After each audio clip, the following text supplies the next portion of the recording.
Line Arabian dates. இப்போ அது line லயனா டே. இது தரும் ஆரோக்கியம் இயற்கையானது. லயன் லயனா பிரீமியம் டேட்ஸ். தினமலர் நேயர்களுக்கு வணக்கம். இன்றைய சிறப்பு விருந்தினர் அரசியல் விமர்சகர் நந்தகுமார் அவர்கள். வணக்கம் சார். வணக்கம் ஜெயகிருஷ்ணன். பட்ஜெட் பரபரப்பாக போயிட்டு இருக்கு. நேற்று பொது பட்ஜெட், இன்னைக்கு வேளாண் பட்ஜெட். நேற்று பட்ஜெட்டில் பார்த்தீங்கன்னா ரொம்ப நிதி பற்றாக்குறைன்னு சொல்லப்பட்டு கொண்டிருக்கின்றது. இந்த சூழ்நிலை அண்ணன் சீர் அப்படின்னு சொல்லி ஒரு பவன் தாலி, அதுக்கப்புறம் பட்டு புடவைன்னு சொல்லியிருக்காங்க. ஏற்கனவே மாமன் சீர் ஒரு மோதிரம் எல்லாம் சொல்லியிருக்கிறாங்க. ஸோ பற்றாக்குறையில் மக்களுக்கு இலவசம் கொடுத்தால் மட்டுமே தான் நம்ம வித்ஸ்டாண்ட் பண்ண முடியும் அரசியல் லெவல் ஆகிப்போச்சு போட்டுருக்கு. விஜய்க்கும் அதே நிலைமை. ஏன்னா முதல்லலாம் பேசும்போது இலவசம் தர வேண்டான்னாரு. இப்போ இலவசத்தை வைத்து அவரும் நம்பிட்டு இருக்காரு. எப்படி சார் போகுது? இல்லை, நம்ம பல நேர்காணல்கள் ஏற்கனவே சொல்லியிருக்கோம் ஜெயகிருஷ்ணன். விஜய் அவர்கள் ஜெயிச்சது இல்லை, அவருக்கு மக்கள் வாக்களித்தது இலவசங்களுக்காக இல்லை. இதை அவங்க தெளிவாக புரிஞ்சுக்கணும்.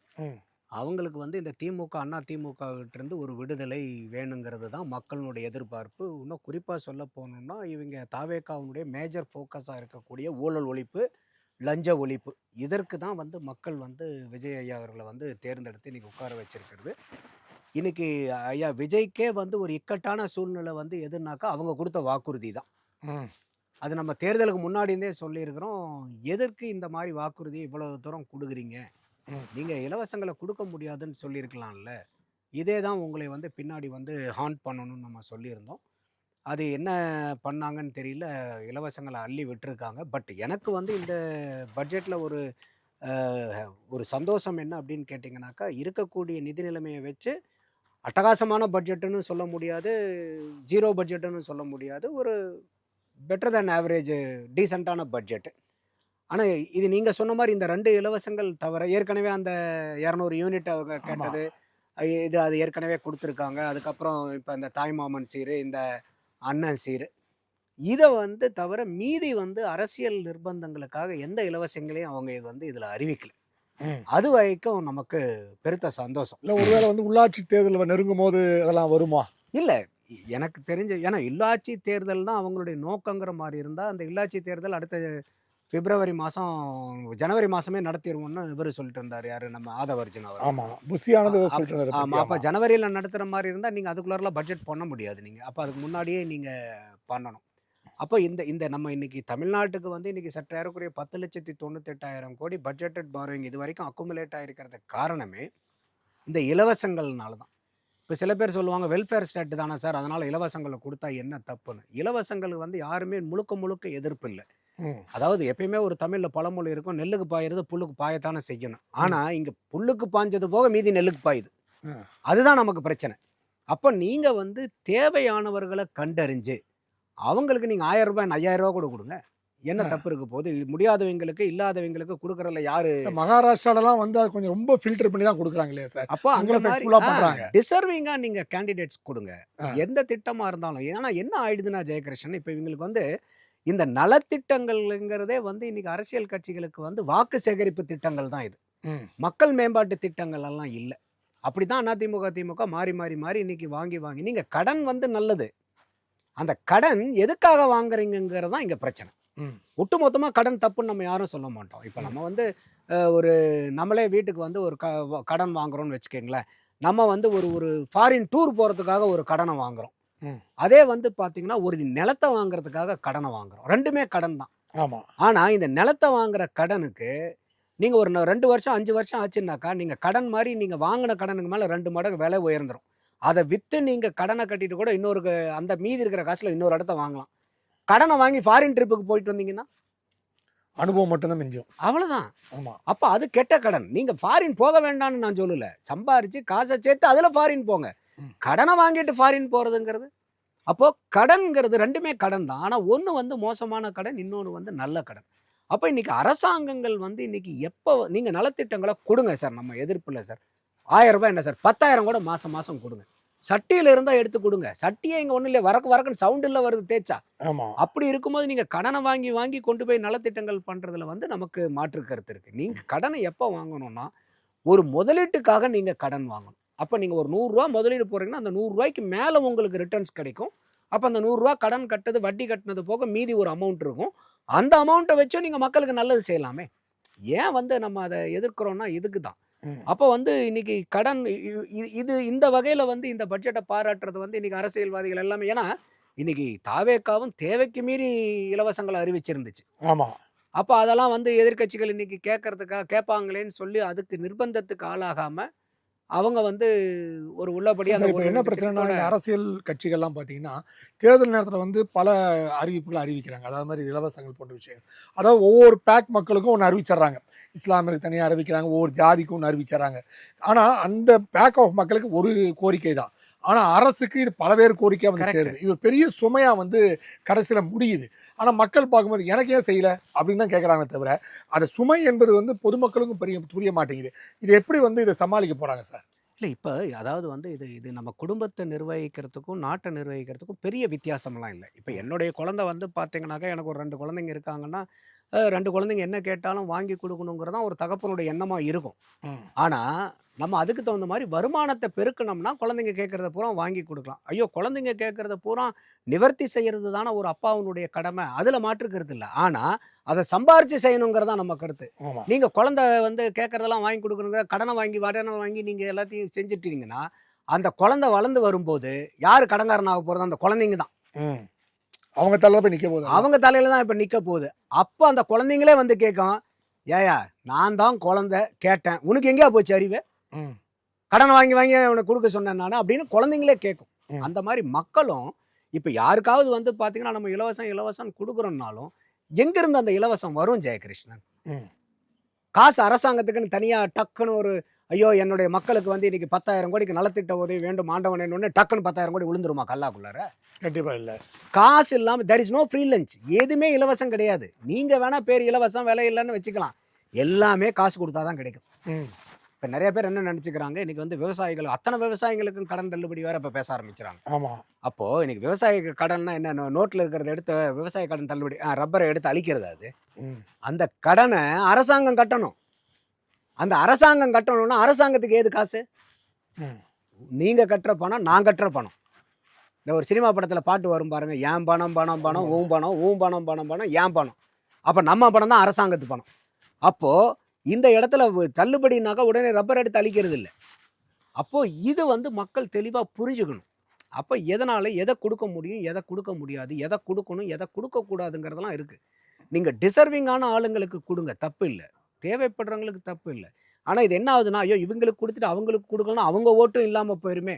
சரி எல்லாத்துக்கும் கொடு. ம். இப்ப இது வந்து இந்த கலர் டிவி ஆரம்பிச்ச காலத்துல இருந்து ஓடிட்டு இருக்குது இது. ம்.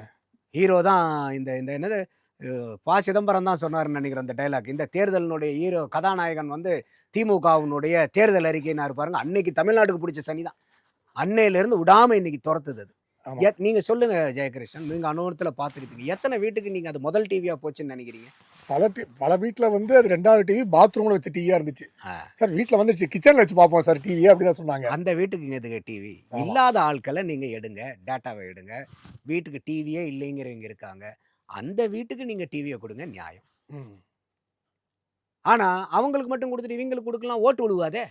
ஆமா. அப்ப என்ன ஆயிடுச்சுன்னா, இது நலத்திட்டங்கள்ங்கிறதெல்லாம் போய் இன்னைக்கு ஓட்டு சேகரிக்கும் திட்டங்களா இன்னைக்கு மாறி போச்சு. இல்ல சார், இப்ப மகாராஷ்டிரால வந்து இந்த 2,500 திட்டம் குடுக்குறாங்களாம். பட் என்னன்னா, அது பல்வேறு கட்டுப்பாடுகள் விதிச்சிருக்காங்க. அதில பார்த்தீங்கன்னா, கடந்த முறை பார்க்கும்போது 22,000 ஆண்கள் வந்து வாங்கியிருக்காங்கன்னு பேர நீக்கியிருக்காங்க. ஆ. அதுக்கப்புறம் வந்து அந்த வருமானத்துக்கு அவங்களுக்கு குடுத்த வருமானத்துக்கு மேல நெறைய பேர் பண்ணியிருக்காங்க, நீக்கியிருக்காங்க. ஸோ அது மாரி பல லட்சம் பேர் நீக்கின அப்புறம் அவங்களுக்கு இன்னும் காம்பேக்ட்டா வந்துருச்சு பணம் குடுப்பது. ஸோ அது மாரி ஒரு விஷயங்கள்லாம் சொன்னா, இது மாரி அரசு வேலை வாய்ப்பு போடுவார் சொன்னாங்க. அரசுல பணிபுரியவர்கள், இன்கம் டேக்ஸ் கட்டுறவங்க அவங்கலாம் கிடையாதுன்னுலாம் சொல்லி தான் போன வாட்டி கொண்டு வந்து குடுத்தாங்க. அது மாரி ஒரு வேளை குடுத்தா ரூ. 2,000 குடுக்க முடியுமா? நீங்க நம்ம இன்னைக்குமே சொல்றோம். 2,500 ஒரு ஆளுக்கு ரூ. 10,000 கொடுத்தா தான் அவர்னால உலகத்துல வாழ முடியும்னா 10,000 கூட கொடுங்க. ம். அதுல நமக்கு மாற்று கருத்து இல்ல. ஆனா ஒருத்தருக்கு ரூ. 10,000 கொடுக்கறனாலே எல்லாத்துக்கும் ரூ. 10,000 கொடுத்தாகணுங்கிறதுல தான் நமக்கு இல்ல சார், இந்த மாற்று ஆட்சி கருத்து வரும். வந்தோனே இந்த ரூ. 1,000 குடுக்க முடியல. ரூ. 2,000 எதிர்பார்த்தாங்க முடியல. ரூ. 1,000 வந்து குடுங்க. பல பெண்கள் வந்து வேண்டாம் நீங்க தராதீங்கன்னு வீடியோ போட்டோனே, அது எதிர்வினையா வந்து திமுகலேருந்து பல பேர் வீடியோ போட்டாங்க. அதெல்லாம் கிடையாது, நீ பொய் சொல்லி ஜெயிச்சிருக்கீங்க அப்படின்ற மாரி. ஸோ அந்த விஷயத்தை கொச்சப்படுத்த ஆரம்பிச்சு இவருக்கே பயம் வந்துச்சு.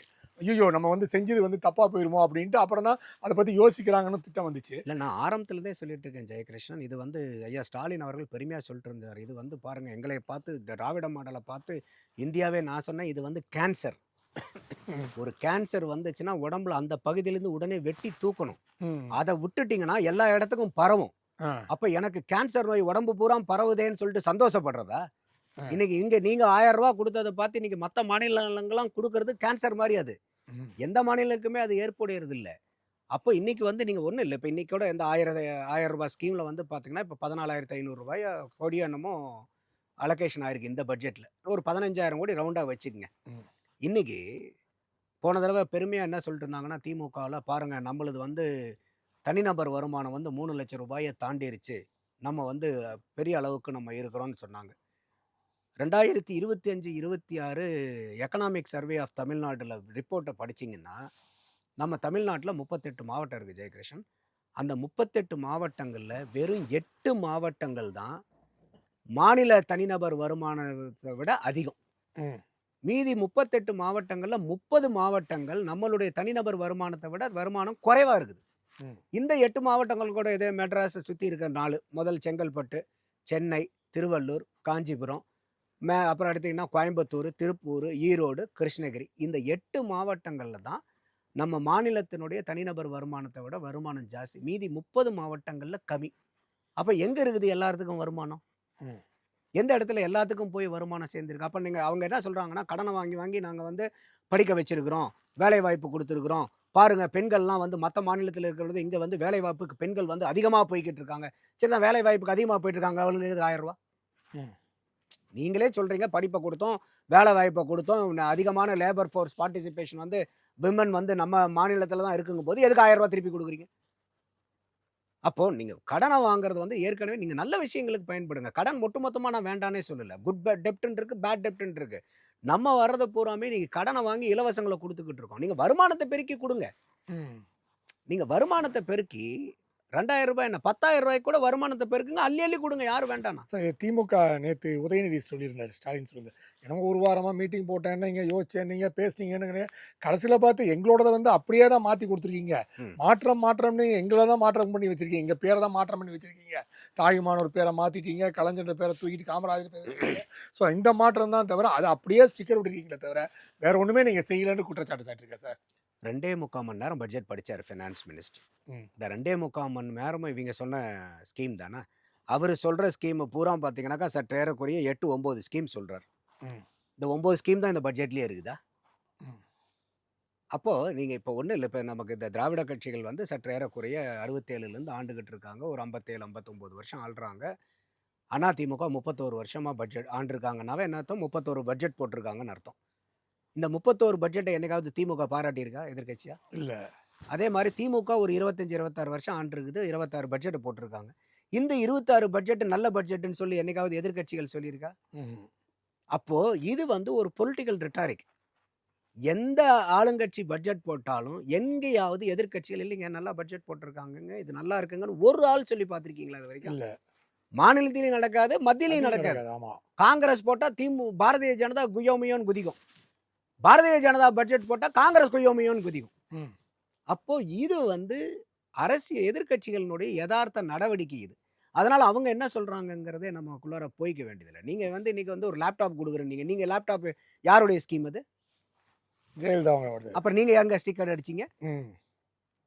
அப்போ அது ஸ்டிக்கர் இல்லையா அது? அதே மாதிரி நீங்க கலைஞர் வீட்டு திட்டத்தை வந்து இவருக்கு கலைஞர் வீட்டு திட்டத்தில் சென்ட்ரல் கவர்மெண்ட் கான்ட்ரிபியூஷன் இல்லையா? ஆமாம் இருக்கு. அப்போ அது யாருடைய ஸ்கீம்? அது சென்ட்ரல் கவர்மெண்ட் கொண்ட ஸ்கீம். நீங்க ஸ்டிக்கர் அடிக்கலையா அதுக்கு? அப்போ உங்களுக்கு என்ன ஒரிஜினல்? அது ஒரிஜினலாக நீங்கள் இருந்துச்சுனீங்கன்னா நீங்கள் சொல்கிறீங்க. இப்போ இன்றைக்கி அவங்க என்ன பண்ணுறாங்க, அந்த 3,10,10,000 ரூபாய்ங்கிற வீட்டு திட்டத்தை இவங்க 5 லட்சமாக உயர்த்தியிருக்காங்க தாவேக அரசாங்கத்துக்கு. ம். 5 லட்சமாக உயர்த்தி 70,000 ஸ்கீம் கொடுக்குறாங்க. இதை பாராட்டக்கூடாதா? இன்றைக்கி ஸ்கூல் கேம்பஸில் வந்து பார்த்தீங்கன்னா சூப்பர் க்ளீன் சூப்பர் கேம்பஸுங்கிற ஸ்கீம் கொண்டு வராங்க. இது திமுகவினுடைய ஸ்கீமா? அதே மாதிரி பள்ளி நிறைவு திட்டம்னு கொண்டு வந்திருக்காங்க. இது அவங்களுடைய திட்டமா? இன்னைக்கு தாய்மாமன் சீரு, அண்ணன் சீரு, 200 யூனிட் ஃப்ரீ கரண்ட்டு, சிங்கப்பெண் திட்டம், போதை ஒழிப்பு ஸ்பெஷல் ஃபோர்ஸு, இதெல்லாம் உங்களுடைய திட்டமா இது? அடுத்தது வந்து பார்த்தீங்கன்னாக்கா இன்னைக்கு டிஎன் சுடர்ன்னு சொல்லிட்டு 1 லட்சம் இப்போ படுக்கை இருக்கக்கூடிய மாணவ விடுதி வந்து பிரைவேட் பப்ளிக் பார்ட்னர்ஷிப்பில் 3,500 கோடி ரூபாய்க்கு கொண்டு வராங்க. இது உங்கள் ஸ்கீமா இது? அதே மாதிரி இன்னைக்கு வந்து பார்த்தீங்கன்னாக்கா 1,375 கோடியில் ஒரு பன்னாட்டு தரத்தில் இருக்கக்கூடிய இன்டகிரேட்டட் கோர்ட் காம்ப்ளெக்ஸ், ஒரு 160 கோர்ட் இருக்கிற மாதிரி வந்து சென்னையில் கொண்டு வராங்க. இது உங்களுடைய திட்டமா? 2030-31க்குள்ளார வந்து பார்த்தீங்கன்னா சென்னையில் இருக்கிற அனைவருக்கும் சமமான தரமான குடித நீர் வழங்கப்படும் சொல்லியிருக்காங்க. அதுக்கு வந்து பார்த்தீங்கன்னா சற்று ஏறக்குறைய ஒரு 2100 ஒரு 3000 சில்லற 108 கோடி ரூபாய் அலோகேட் பண்ணுறாங்க. இது உங்களுடைய திட்டமா இது? 2031 வரைக்கும் குளோபல் சிட்டிஸுங்கிறதுக்காக வந்து 2117 கோடி ரூபாய் பண்ண வராங்க. அப்போ இதெல்லாம் உங்களுக்கு வந்து அது மை ஹோம் ஸ்கீம்னு சொல்லிட்டு கொண்டு வராங்க. அது வந்து அந்த வருமானம் கம்மியாக இருக்கிறவங்களுக்கு வந்து பார்த்தீங்கன்னாக்கா 15,000 கோடி ரூபாய் திட்டம். அதில் வந்து அந்த கேப் ஃபண்டிங்னு சொல்லிட்டு 3,500 கோடி ரூபாய் வந்து கவர்மெண்ட் வந்து ஃபண்டிங் பண்ணுது. அதாவது நடுத்த பிலோ இன்கமில் இருக்கக்கூடிய மக்களுக்கு. அப்போது ஒரு இது எல்லாம் அந்த அவங்கெல்லாம் ஸ்டிக்கராக. அப்போது என்ன நம்ம பார்க்குறோம் அப்படின்னு கேட்டிங்கனாக்கா, எந்த ஒரு அரசாங்கமாக இருந்தாலும் 3 விஷயங்க. ஒன்று, ஏற்கனவே நல்ல திட்டமாக இருந்தால் கண்டினியூ பண்ணுங்க. இன்னும் விஸ்தரிக்க வேண்டிய நல்ல திட்டமாக இருந்தால் இருக்கிற திட்டத்தை விஸ்தரிங்க. அடுத்தது புதுசாக கொண்டு வாங்க. இந்த 3 தான். அப்போ அதே மாதிரி இன்றைக்கி வந்து பார்த்தீங்கன்னாக்கா ஆடு வளர்ப்புக்கு இன்றைக்கி கொடுக்குறாங்க. நீங்கள் கொடுத்தீங்களா திமுகவில்? அதிமுகவில் கொடுத்தாங்க. அதுவும் ஜெயலலிதா அம்மா இருக்கும்போது கொடுத்தது. அதுக்கப்புறம் அதுவும் இல்லை. மாடு கொடுக்குறாங்க இன்றைக்கி. அதுவும் ஜெயலலிதா அம்மா இருக்கும்போது பண்ணினாங்க, இப்போ கிடையாது. சைக்கிள் கொடுத்தாங்க அவங்க. இப்போ வந்து பார்த்தீங்கன்னா ஒரு மாடர்ன் சைக்கிள் ஹெல்மெட்டோட தண்ணி வாட்டர் பாட்டிலோட ஸ்மார்ட் சைக்கிள் மாதிரி கொண்டு வராங்க. அப்போது நம்ம என்ன பார்க்குறோன்னா, ஒரு நல்ல திட்டமாக இருந்துச்சுன்னா அவங்க வந்து அதை அடாப்ட் பண்ணுறாங்க இப்போ இருக்கக்கூடிய அரசாங்கம். At the end of the day beneficiary யார்? அப்போ இதெல்லாம் நம்ம ஓவராலாக நம்ம பார்க்கும்போது பாராட்ட தானே வேணும் இதில். கண்டிப்பாக சார். இன்னொரு விஷயம் சார், இதெல்லாம் வந்து நன்மையெல்லாம் பேசும்போது இன்றைக்கி ஒரு புது திட்டம் அறிமுகமாகுது. டாஸ்மாகில் ஆன்லைனில் வந்து நீங்கள் மது பாட்டில்களை வாங்கலாம் அப்படின்ற ஒரு விஷயம் சொல்லப்படுது. நேற்று வந்து இதுக்கு அன்புமணி ராமதாஸ் வந்து கண்டனங்கள் தெரிவிச்சிருக்காரு. இது வந்து ஒரு மோசமான திட்டமாக போகும்போது இன்னும் கொஞ்ச நாளில் வந்து ரொம்ப சீரியஸாக போயிடுச்சு. இளைஞர்கள் இப்போனா பெண்களோ சில இளைஞர்களோ போய் கடையில் வாங்குறது கூட கொஞ்சம் வெக்கப்படுவாங்க. இப்போ நீங்கள் ஆன்லைன்லாம் போயிட்டு யாராவது போய் வாங்கிட்டு வர சூழ்நிலை வந்துடும். ஸோ வந்து இந்த ஆன்லைனை கொஞ்சம் கட்டுப்படுத்தலாமே, நிறுத்தலாமே அப்படின்னு கேட்குறாங்க. எப்படி சார் பார்க்குறீங்க? இல்லை, இது உண்மையாலுமே வந்து மோசமான ஸ்கீம் தான் இது. நம்ம வந்து போதையில்லா தமிழகமாக உருவாக்கணுங்கும் போது இன்னைக்கு மதுவும் ஒரு போதை தானே. ஆமாம். சிந்தட்டிக் ட்ரக் மட்டும் போதை இல்லை, கஞ்சா மட்டும் போதை இல்லை, இன்னைக்கு குடிக்கிறவங்களும் போதை தான். ஸோ அப்போ வந்து மதும் நாட்டுக்கும் வீட்டுக்கும் கேடுன்னு தான் போட்டு விற்கிறோம். அப்போ இந்த பட்ஜெட்டில் நான் இன்னொன்று எதிர்பார்த்தது ஜெயகிருஷ்ணன், என்ன எதிர்பார்த்தேன்னாக்கா, இந்த வருவாய் பெருக்கத்துக்காக என்ன பண்ணுறாங்க. சரி, வரிவெல்லாம் ஏற்றக்கூடாதுங்கிறது அது நியாயமானது. ஏன்னா ஒரு பாராட்டக்கூடிய விஷயம் என்னன்னா, இந்த பட்ஜெட்டில் ₹1 கூட நீங்கள் எக்ஸ்ட்ரா வரி கிடையாது. ஆமாம். இருக்கக்கூடியதில் வச்சுக்கிட்டு அப்படியே அவங்க வந்து நல்லபடியாக மேனேஜ் பண்ணி கொண்டு இல்லை சார், எப்போவுமே இந்த பட்ஜெட்டில் வந்து மத்திய அரசும் சரி மாநில அரசும் சரி அறிவிக்கும் போது 0 பட்ஜெட்டும்பாங்க, வரி கிடையாதும்பாங்க. ஆனால் கொஞ்ச நாள் கழிச்சு பார்த்தீங்கன்னா ஒரு 2 மாதம் கழிச்சு பாலுக்கு விலை ஏற்றுவாங்க, ஒரு பஸ்ஸுக்கு விலை ஏற்றுவாங்க. இதெல்லாம் கணக்கில் வராது, அதில் பட்ஜெட் கணக்கில் வராது. ஸோ இது மாதிரி வேலைக்கு மறைமுகமாக ஏற்றிடுவாங்க விலையெல்லாம். இல்லை, எப்படினாலும் உங்களுக்கு கல்லாக்கு வந்தாகணுமே. ஆமாம். ஸோ அப்போ நம்ம என்ன சொல்ல வரோம் அப்படின்னு கேட்டிங்கன்னா, இந்த வருவாயை பெருக்கிறதுக்கு நீங்கள் என்ன பண்ண போகிறீங்கிறத நான் எதிர்பார்த்தேன் இந்த பட்ஜெட்டில். அப்போ வந்து இன்னைக்கு வருவாய்க்கு 2 வழி தான். ஒன்று, வரியை உயர்த்தணும், இல்லைன்னா வரி அல்லாத வருவாயை உயர்த்தணும். அப்போ வரி அல்லாத வருவாயனாச்சுக்கு நீங்கள் உயர்த்தணுங்கிறது நம்மளுடைய பார்வையாக இருந்துச்சு. அப்போ அந்த மாதிரி இருக்கும்போது இன்னைக்கு ஒன்றும் இல்லை ஜெயகிருஷ்ணன், நீங்கள் இந்த கனிம வள கொள்ளை எடுத்துங்க. இன்னைக்கு ஐயா சகாயம் வந்து ஒரு ரிப்போர்ட்டை ஃபைல் பண்ணார். 1.25 லட்சம் கோடி ரூபாய் முறைகேடு நடந்திருக்குது இதுலன்னு ஃபைல் பண்ணார். அப்போ இன்னைக்கு நமக்கு இந்த கனிம வளத்தில் இந்த மைன்ஸ்ல இருந்து வரக்கூடிய வருமானம், ஆண்டு வருமானம் வெறும் 4,500 கோடி. ஆனால் கொள்ளை லட்சக்கணக்கான கோடி அடிச்சுக்கிட்டு இருக்காங்க. நீங்கள் டாஸ்மாக நடத்துறதுக்கு நீங்கள் மது விலக்குத்துறை தான் அதுக்கு பேர், கரெக்டா? ஆமாம். ஆனால் இது மது வளர்ச்சித்துறை. ஆமாம்.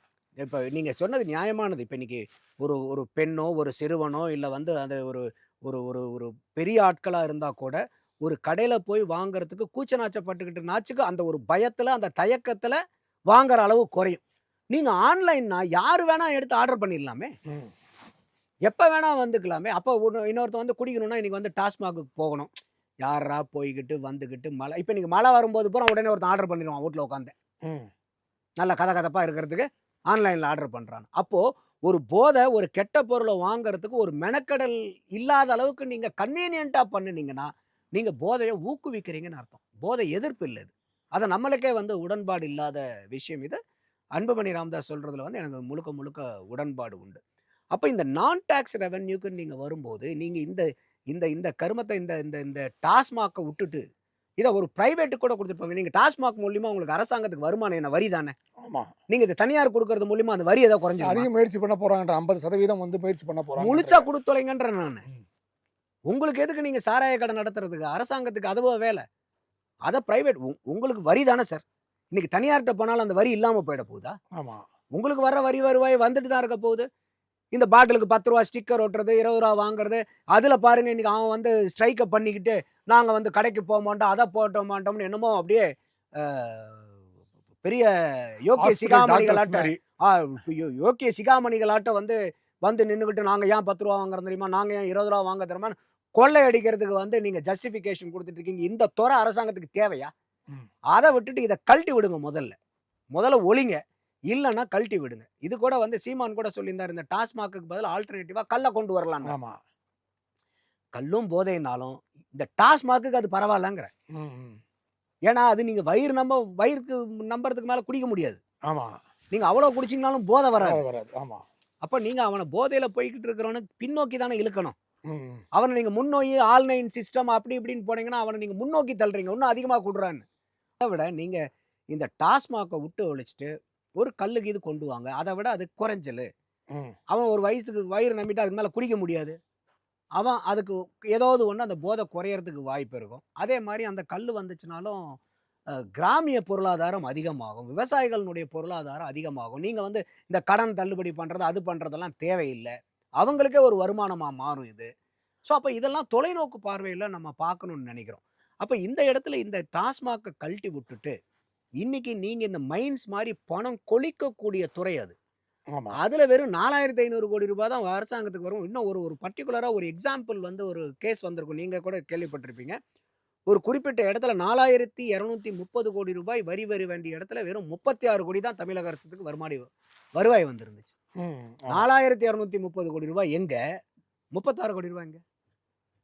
எவ்வளவு ஏமாற்று வேலை! அப்ப இந்த துறையில நீங்க அரசாங்கத்தினுடைய கவனத்தை செலுத்தி அதுல நீங்க போய் ஆக்கப்பூர்வமான பணிகளை செஞ்சீங்கன்னா இன்னைக்கு ஏகப்பட்ட வரியற்ற வருவாயை நீங்க எடுக்கலாம்.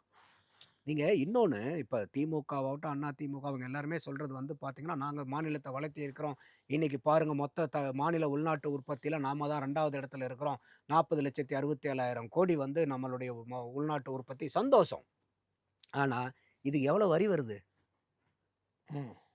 அதனால அரசாங்கத்துக்கு என்ன பலன்கிறதான முக்கியம். அப்ப அதுக்கு வந்து நம்ம என்ன மெட்ரிக் பார்க்குறோம், டாக்ஸ் டு ஜிஎஸ்டிபின்னு பார்ப்போம். அது போன திமுக ஆட்சியில் 5.45% தாங்க. 100 ரூபா உள்நாட்டு உற்பத்தின்னா மாநிலத்தில் 5 ரூபா 45 காசு தான் கல்லாக்கு வருது. அப்போ இந்த அளவுக்கு நமக்கு வந்து உற்பத்தி பெருகும்போது வரி எப்படி குறையும்? அப்போ எத்தனை பேர் வரி ஏய்ப்பு இங்கே நடந்துட்டு இருக்குன்னு புரியுதா உங்களுக்கு? கண்டிப்பா. அந்த டாக்ஸ் எவேஷனு லீக்கேஜஸ் எவ்வளோ இருக்குதுன்னு புரியுதா? அப்போ இன்னைக்கு வந்து புள்ளியியல் விவரங்கள்லாம் என்ன சொல்றாங்கன்னா, ஒரு 8 to 10% டாக்ஸ் டு ஜிடிபியா இருந்தீங்கன்னா உங்களுக்கு ரொம்ப நல்லது. அந்த மாநிலம் தங்களுக்கு தேவையானதை நல்லபடியாக செஞ்சுக்கலாம் பிரச்சனை இல்லாமன்ட்டு. இதே வந்து ஒரு 6 to 7% ஹேண்ட் டு மவுத், கைக்கு வாய்க்கும் சரியா இருக்கும், பிரச்சனை இல்லை. ஆனால் திடீர்னு ஏதாவது ஒரு எதிர்பாராத செலவுகள் தேவைகள்லாம் வந்துச்சுன்னா நம்ம கடன் நோக்கி தான் ஓட ஆகணும், சமாளிக்கிறது கஷ்டம். ஆனால் நம்ம இப்போ இருக்கிறது 5.45 திமுக பீரியடில். இப்போ நேற்று தாக்கல் செய்த பட்ஜெட்டில் கால்குலேட் பண்ணி பார்த்தோம்னா 5.57%. அப்போது இன்னைக்கு எந்த அளவுக்கு இந்த வரி ஏய்ப்புகள் நிறையா நடந்துக்கிட்டு இருக்கு. நமக்கு டாக்ஸேஷன் எபிலிட்டியே இல்லை. அது வந்து இன்னைக்கு ஒரு 8 to 10% வந்து நம்ம அதை நோக்கி போகணும். அதுக்கு தகுந்த மாதிரி நீங்கள் வந்து அதை எந்தெந்த வரி, இப்போ நீங்கள் வரியை ஏற்றணுங்கிற அவசியம் இல்லை, வரி ஏய்க்கிற ஆட்கள் யாருன்னு கண்டுபிடிங்க. கண்டுபிடித்து அதை கஜானா கொண்டு வரணும். ஏன்னா ஏற்கனவே இதெல்லாம் நமக்கு வந்து 6.4, 6%, 7%லாம் நெருங்கி போன மாநிலம் நம்ம. இன்னைக்கு 5.57 வந்து உட்கார்ந்துருக்கிறோம். அப்போ நம்ம ஏற்கனவே வந்ததை விட்டுட்டு உட்கார்ந்துருக்கிறோம். எங்கே விட்டோம், எதனால் விட்டோம், எங்கே தவறி போகுது, ஏன்னா இன்னைக்கு எல்லா இடத்துலையுமே சிஸ்டம் வந்து கொண்டு வரீங்க. இன்னைக்கு டிஜிட்டல் சிஸ்டம் கொண்டு வரீங்க, சென்ட்ரல் கவர்மெண்ட்டும் கொண்டு வருது, நீங்களும் வந்து டிரான்ஸ்பரண்ட்டாக இருக்கணும், ஆனஸ்ட்டாக இருக்கணும்னு சொல்லிட்டு இன்றைக்கி லாட் ஆஃப் டிஜிட்டல் கம்ப்ளைன்சஸ்லாம் இன்க்ரீஸ் பண்ணுறீங்க. இதெல்லாம் வரவேற்கிறது. அப்போ இதையெல்லாம் கண்டுபிடிச்சி இதெல்லாம் பண்ணும்போது அதே மாதிரி ஒவ்வொரு மாவட்டத்திலையும் பார்த்தீங்கன்னா ஜெயகிருஷ்ணன், அரசாங்கத்துக்கு சொந்தமான கட்டடங்கள், புது கட்டடங்கள் கட்டி காலியாக கிடக்கு வணிக வளாகங்கிற பேரில். காரணம் என்னன்னாக்கா, கட்சிக்காரனுங்களுக்கு ஒதுக்கணுங்கிறதுக்காக அவனுக்கிட்ட காசு வாங்கிட்டு போகிறதுக்குள்ளார அந்த கோஷ்டி தகராறில் பல ஊர்ல வந்து எல்லாம் பூட்டி கிடக்கு. பூத் பங்களா மாதிரி ஆயிப்போச்சு பூத் எல்லாம். பங்களா மாதிரி ஆயிப்போச்சு. புது பங்களா பூத் பங்களாவா ஆமா. மாறிடுச்சு. அதுக்கப்புறம் இன்னைக்கு அரசாங்கத்துக்கு எத்தனை லட்சக்கணக்கான ஏக்கரா இருக்குது ம். நிலங்கள் வெட்டியா கிடக்கு. இன்னைக்கு சாதாரணமா நம்ம ஒரு இடம் வச்சிருக்கிறவங்க கூட என்ன பண்றாங்க, என்னடா சும்மா கிடக்குதுன்னு சொல்லிட்டு குடோன் வாடகைக்கு விடப்படும், காலி இடம் வாடகைக்கு விடப்படும் போட போட்டு அதுல ஒரு 20-30,000 ரூபாய் பாத்துறான். ம். அப்ப அரசாங்கத்துக்கு இந்த நான் டாக்ஸ் ரெவன்யூல ஒண்ணு இந்த கனிம வளம், ரெண்டாவது இந்த கவர்மெண்ட்டினுடைய அண்டர் யூட்டிலைஸ்டு அண்ட் நான் யூட்டிலைஸ்டு அசட்ஸ் நிறைய இருக்கு. ம். அதையெல்லாம் நீங்க மானிட்டைஸ் பண்ணுங்க. அதுல நீங்க வருமானம் எடுக்கலாம். அடுத்தது இன்னைக்கு அரசாங்க அலுவலகங்கள்ல எண்ணற்ற சர்வீஸ் கொடுத்துட்டு இருக்கிறோம் பொதுமக்களுக்கு. அதுக்கு தான் இவனுங்க லஞ்சம் வாங்குறதே அரசாங்க ஊழியர்கள். நான் எல்லாத்தையும் சொல்லல, வாங்குற ஊழியர்கள் அவங்க தான் பெரும்பான்மையான ஆட்களா இருக்காங்க. நல்லவர்கள் ஒரு கணிசமான பகுதி தான் இருக்காங்க. அப்போ போகக்கூடிய மக்கள் எதுக்காக அவன் வந்து காசை கொடுக்க வேண்டியது வருது?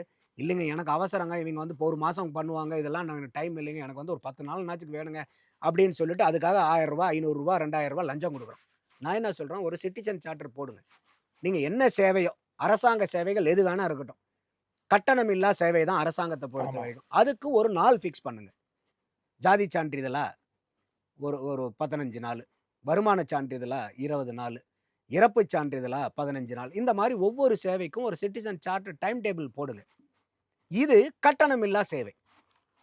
இல்லை எனக்கு அர்ஜென்ட்டு, ரயில்வே ஸ்டேஷனில் பாருங்க நார்மல் ரிசர்வேஷன் இருக்கும். அர்ஜென்ட்டான தட்கால் ரிசர்வேஷன் இருக்கா இல்லையா? தட்கால் ரிசர்வேஷனுக்கு காஸ்ட் ஜாஸ்தி. இப்போ என்னாச்சு, அந்த தட்கால் ரிசர்வேஷன் கூட பிரீமியம் தட்காலும் வந்துருச்சு. ஆமா. அந்த மாதிரி நீங்க கொடுக்கக்கூடிய அரசாங்க சேவைக்கு தட்கால் பிரீமியம் தட்கால் கொண்டு வாங்க. கண்டிப்பா சார். அப்ப நான் ஏன் போய் லஞ்சம் கொடுக்கணும்? அதை ஃபீஸா அரசாங்கத்துக்கு நான் கட்டிட்டு போறேன். 100 ரூபாய் 200 ரூபாய் நான் கட்டி அந்த சேவையை வாங்குறேன். இதை பண்ணீங்கன்னா ஒரு நாளைக்கு அங்கங்க பாத்தீங்கன்னா ஒரு 50 கோடி 100 கோடி ரூபாய் கண்ணுக்கு தெரியாம ஓடியாந்துரும் ஒரு நாளைக்கு. சார் திமுக வந்து ஒரு 3 நாட்கள் முன்னாடி தூங்கிட்டு இருந்தாங்க. அதாவது என்ன பண்றது ஏது பண்றதுன்னு தெரியாம இருந்துச்சு. அவங்களை இப்போ வந்து வைப் பண்ணி விட்டாரா விஜய் அந்த அரெஸ்ட் மூலம்? அது தேவையில்லாத ஒரு அரெஸ்ட், நிறைய இது மாதிரி இருக்கு. இது ஏன் தேவையில்லாமல் அரெஸ்ட் பண்ணி இப்போ வந்து அவர் வைப் பண்ணி திமுக வைப்பில் வந்துட்டாங்க மொத்தமாக திமுக தொண்டர்கள் உடன்பிறப்புகள்லாம் அப்படி குற்றச்சாட்டு இருக்கு. இது எப்படி சார் பார்க்குறீங்க இந்த கைது போன்ற விஷயங்களை? இல்லை, இது வந்து உண்மையாலுமே கைது தேவையா தேவையில்லைங்கிறது அது கோர்ட்டு முடிவு பண்ண போது. அதில் வந்து ஒரு தேவையில்லைங்கிறத கூட வச்சுக்கிங்களேன். ஆனால் அவர் பேசின பேச்சு எவ்வளோ ஒரு படு கேவலமான பேச்சு. அப்போ ஒரு கலைஞரனுடைய பேரனாவோ இல்லை ஸ்டாலினுடைய மகனாவோ வாரிசாவோ வருவாருன்னு பார்த்தா, பேச்சு விஷயத்துல இவர் சிவாஜி கிருஷ்ணமூர்த்திக்கு வாரிசா வர்றதுக்காகல போய் பேசிட்டு இருக்காரு. சார், நீங்க நடத்தினது என்ன போராட்டம்? விவசாயிகளுடைய போராட்டம். நான் கேட்கறது உண்மையாலுமே அது அங்க வந்தவங்க பூரா உண்மையான விவசாயியா இருந்தா, எந்த விவசாயிவாவது அந்த போராட்டத்துல போய் அவ்வளோ வலியும் வேதனையில தண்ணி இல்லாம காடெல்லாம் பாலைவனம் ஆயிட்டு இருக்குன்னு சொல்றீங்களா, அந்த நேரத்துல திரிஷான்னு கத்துறதுக்கு வருமா? எந்த விவசாயியாவது ஒரிஜினல் விவசாயி வாயிலிருந்து கஷ்டப்படுற விவசாயி வார்த்தையிலிருந்து அது வந்துருமா? அப்போ விவசாயிகளுடைய போர்வையில ஒரு போலி போராட்டத்தை வந்து திமுக கட்சிக்காரங்க நடத்தியிருக்காங்க. அது அப்போ அந்த இடத்துல நீங்க பேசின வார்த்தை வந்து கண்டிக்கத்தக்க வார்த்தை, அசிங்கமான வார்த்தை, அவலமான வார்த்தை, அற்பமான வார்த்தை, அல்பமான வார்த்தை, ஆபாசமான வார்த்தை. அப்ப இதை வந்து எப்படி நீங்க வந்து ஏத்துக்க சொல்றீங்க? வைப் ஆயிடுச்சுன்னா இப்ப நீங்க ஒண்ணும் இல்லை. நீங்க இவர் செந்தில் பாலாஜின்னு ஒருத்தர் இருந்தார், தியாகி செந்தில் பாலாஜி, இப்ப இருக்காரு தெரியுமில்ல. அவர் புழல்ல இருந்து வெளியே வரும்போது அந்த கூட்டத்தை எல்லாம் நீங்க பாத்திருக்கீங்களா? ஆமா. அந்த கூட்டத்துக்குலாம் அது ஒண்ணுமே கிடையாது. இவருக்கு உதயநிதி ஸ்டாலின் வந்ததை விட அவருக்கு வந்த கூட்டம் பெருங்கூட்டம். அப்போ இன்னைக்கு இது வந்து நிறைய பேர் சொல்றாங்க, அப்ப நீங்க சொன்ன மாதிரி தான் பாருங்க, திமுக காரங்க பூரா ஒரு வைப்ரேஷன் மோட்ல வந்துட்டாங்கன்னு.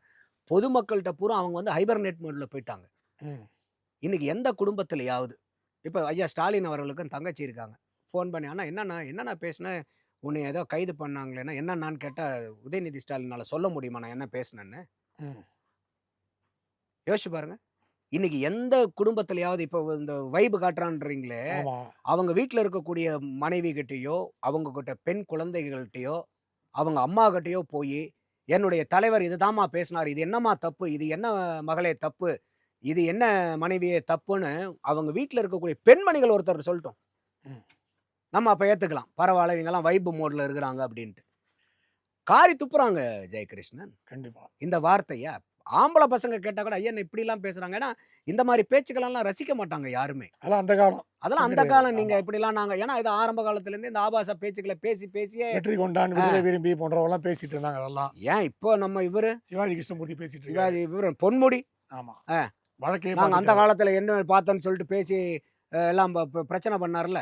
அப்போ இது வந்து ரொம்ப அசிங்கமான விஷயம். அட்லீஸ்ட் வந்து இது உதயநிதி ஸ்டாலின் அவர்கள் என்ன பேசினாருங்கிறது கைது செய்யப்படுற வரைக்கும் தெரியாது யாருக்குமே ம். பெரிய அளவுக்கு. அப்போ இது எல்லாமே போய் பார்க்கப்போ என்னங்க என்னங்க இதுக்கெல்லாம் என்னங்க டிஃபமேஷனுக்கெல்லாம் கைதுங்களா, டிஃபமேஷனுக்கெல்லாம் கைதுங்களாங்கும் போது அது என்ன வார்த்தைன்னு போய் கேட்டதுக்கப்புறம் கருமங்க என்ன இப்படியெல்லாமாங்க ஒருத்தங்க பேசுவாங்க, என்னங்க இவ்வளோ அசிங்கமாக பேசியிருக்காங்க, இவ்வளோ முகஞ்சொலிக்கிற அளவுக்கு பேசுகிறாங்கன்னு. இப்போ இது திமுகக்கு இருக்கக்கூடிய கொஞ்ச நஞ்ச மகளிர் வாக்கையும் இது சேதாரப்படுத்தி இருக்குது. ம். ஏற்கனவே நீங்கள் மகளிர் வாக்கு நாங்கள் 1000 ரூபா கொடுக்குறோம் எல்லாம் எங்களுக்கு தான் வரும்னு உட்காந்துருந்தீங்க. மகளிர் வாய்க்கு பூரா அங்க போயிடுச்சு. பெரும்பான்மையாக தாவேக்காக்கு போச்சு. இப்போ கொஞ்சம் நஞ்சம் மிச்சம் மீதி கட்சிக்காரங்க ஓட்டு இருக்குது. அந்த கட்சிக்கார மகளிர் கூட இப்போ உதயநிதி அவர்கள் பேசின இந்த பேச்சுக்கு யாருக்குமே உடன்பாடு இல்லை. ம். யாரோ ஒருத்தர் இந்த பதவிக்கு பவுசுக்கெல்லாம் ஆசைப்பட்டுக்கிட்டு போனால் நமக்கு இந்த மாதிரி நேரத்தில் வந்து நம்ம கொஞ்சம் வெயிட்டை காமிக்கணும்னு சுற்றிட்டு இருப்பாங்க பாருங்க கட்சிக்காரங்க. அவங்க தானே ஒழிய இன்னைக்கும் அந்த கட்சியில் இருக்கக்கூடிய ஒரு நல்ல மனிதர்கள் எல்லா கட்சியிலையும் இருக்கிறாங்க. அந்த மாதிரி திமுகவில் இருக்கக்கூடிய ஒரு நாகரிக அரசியல் செய்யக்கூடிய மக்கள்கிட்ட கூட இந்த வார்த்தை பிடிக்கலிங்க. கண்டிப்பா சார். உங்க நேரத்தை ஒதுக்கி பேட்டியெடுத்து மிக்க மகிழ்ச்சி. நன்றி சார். நன்றி ஜெயகிருஷ்ணன். நேர்ல மீண்டும் அடுத்த நிகழ்ச்சியில் சந்திப்போம். அதுவரை நன்றி, வணக்கம்.